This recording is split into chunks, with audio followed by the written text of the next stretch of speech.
Bismillahirrahmanirrahim. Assalamualaikum warahmatullahi wabarakatuh. Alhamdulillah.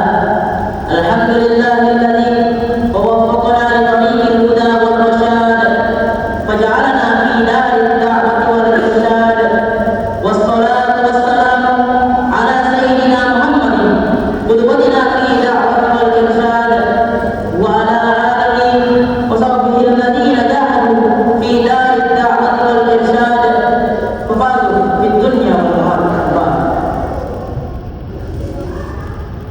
Puja dan puji syukur kita panjatkan kehadirat Allah Subhanahu wa taala yang telah memberikan kita kemudahan untuk melangkahkan langkah kaki kita menuju rumahnya di malam Ramadan ini.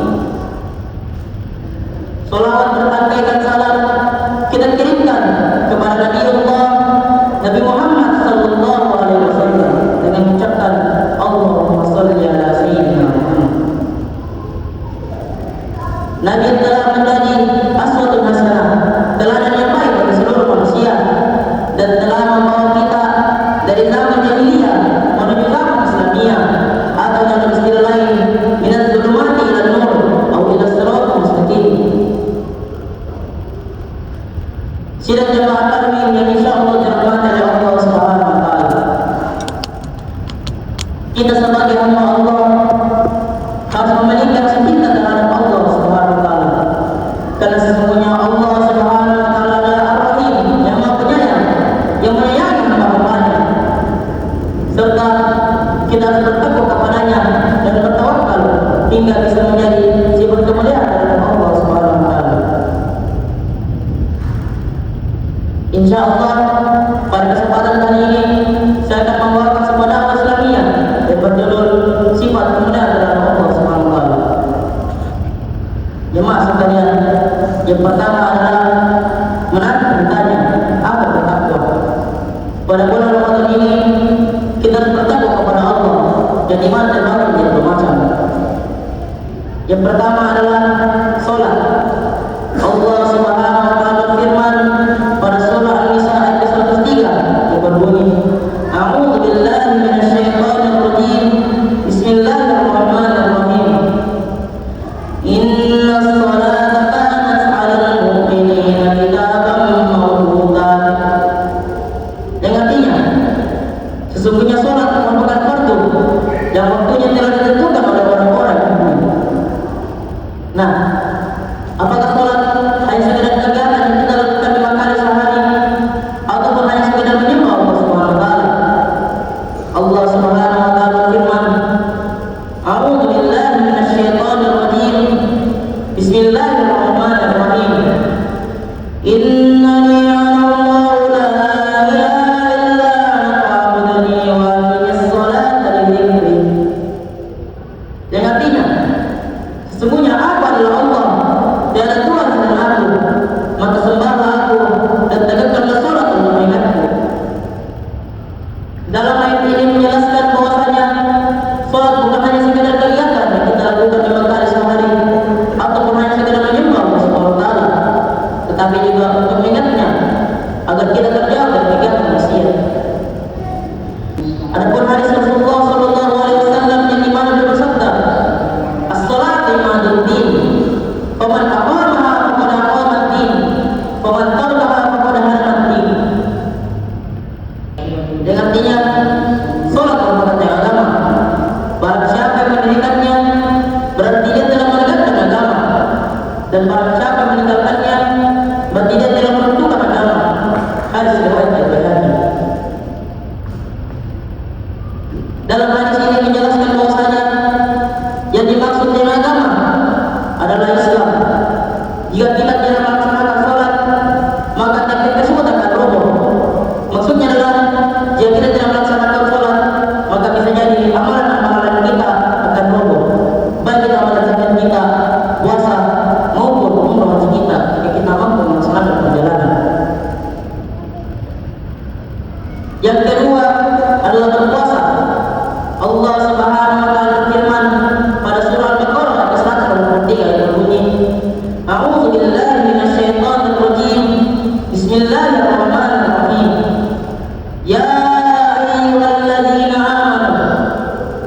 sekalian, Allah Subhanahu wa taala sedang memanggil kita, ya ayyuhalladzina amanu.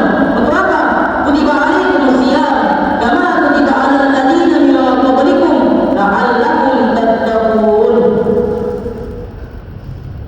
Wahai orang beriman, telah diwajibkan atasmu untuk berpuasa sebagaimana diwajibkan atas orang-orang sebelum kamu, la'allakum tattaqun, agar kamu bertakwa. Dalam ayat ini menjelaskan bahwasanya sebelum adanya puasa Ramadan sudah ada puasa seperti itu. Contohnya seperti puasa Daud yang dilakukan secara selang-seling, puasa Nabi Musa yang dimana dia berpuasa selama 40 hari 40 malam sebagai persyarat penerimaan wahyu, dan juga puasa Nabi Nuh yang hampir sepanjang tahun kecuali pada hari raya. Adapun hadis Rasulullah sallallahu alaihi wasallam yang dimana dia bersabda, "Man qama Ramadan imana wa ihtisaban, ghufir lahu ma taqaddama min dhanbi." Yang artinya, barang siapa yang berpuasa pada bulan Ramadan karena iman dan mengharapkan pahala, akan dihapus dosa-dosa dahulunya. Hadis riwayat Bukhari. Contoh yang kedua adalah bersyukur kepadanya. Allah Subhanahu wa taala berfirman, "Fadhkuruni azkurkum washkuruni wa la takfurun." Yang artinya, maka ingatkan kepadaku, aku ingat kepadamu. Janganlah kamu, bersyukurlah kepadaku, dan janganlah kamu ingat kepadaku. Dalam ayat ini menjelaskan bahwasanya kita harus bersyukur kepada Allah atas berbagai macam nikmat yang telah diberikan kepada kita. Contohnya, kita harus bersyukur kepada Allah karena masih diberikan nikmat kesehatan. Kita harus bersyukur kepada Allah karena masih diberikan nikmat umur yang panjang. Kita harus bersyukur kepada Allah karena masih diberikan kemudahan untuk melangkahkan kaki kita menuju ke rumahnya pada malam Ramadan ini. Maka nikmat-nikmat tersebut kita tidak boleh berhenti. Adapun hadis Rasulullah sallallahu alaihi wasallam yang dimana beliau bersabda, "La yashkurullah man la yashkurun nas." Tidaklah bersyukur kepada Allah orang yang tidak bersyukur kepada manusia. Dalam ayat ini menjelaskan bahwasanya apabila kita diberikan sesuatu, baik itu dari kita, saudara kita, maupun orang-orang yang kita kenali, dan kita tidak bersyukur apa yang telah diberikan kepada kita, maka sama saja kita tidak bersyukur kepada Allah Subhanahu wa taala. Kenapa? Bisa jadi apa yang diberikan kepada kita adalah titipan Allah Subhanahu wa taala. Jemaah sekalian, yang terakhir adalah berzikir kepadanya. Allah Subhanahu wa taala berfirman, "A'udzu billahi minasyaitonir rajim. Bismillahirrahmanirrahim. Ya ayyuhalladzina amanu." Jemaah sekalian, sekali lagi Allah Subhanahu wa taala memanggil kita, ya ayyuhalladzina amanu. Untuk apa? Azkurullahi dzikran katsiran. Wahai orang beriman, berzikirlah kepada Allah dengan zikir sebaik-baiknya. Adapun hadis Rasulullah sallallahu alaihi wasallam yang dimana dia bersabda, "Inna Allah harrama 'alan nari man qala la ilaha illallah yabtaghi bidzalika wajha Allah." Yang artinya, sesungguhnya Allah Subhanahu wa taala mengharamkan baginya neraka bagi siapa yang berkata la ilaha illallah, tiada Tuhan selain Allah, dengan berharap wajah Allah. Muncullah sebuah pertanyaan, mengapa bukan zikir tasbih, hamdalah, ataupun zikir takbir? Mengapa harus mengucapkan la ilaha illallah? Maka jawabannya terdapat pada hadis yang berbunyi, "Afdhaluz dzikri fa'lam annahu la ilaha illallah." Zikir yang paling utama adalah la ilaha illallah.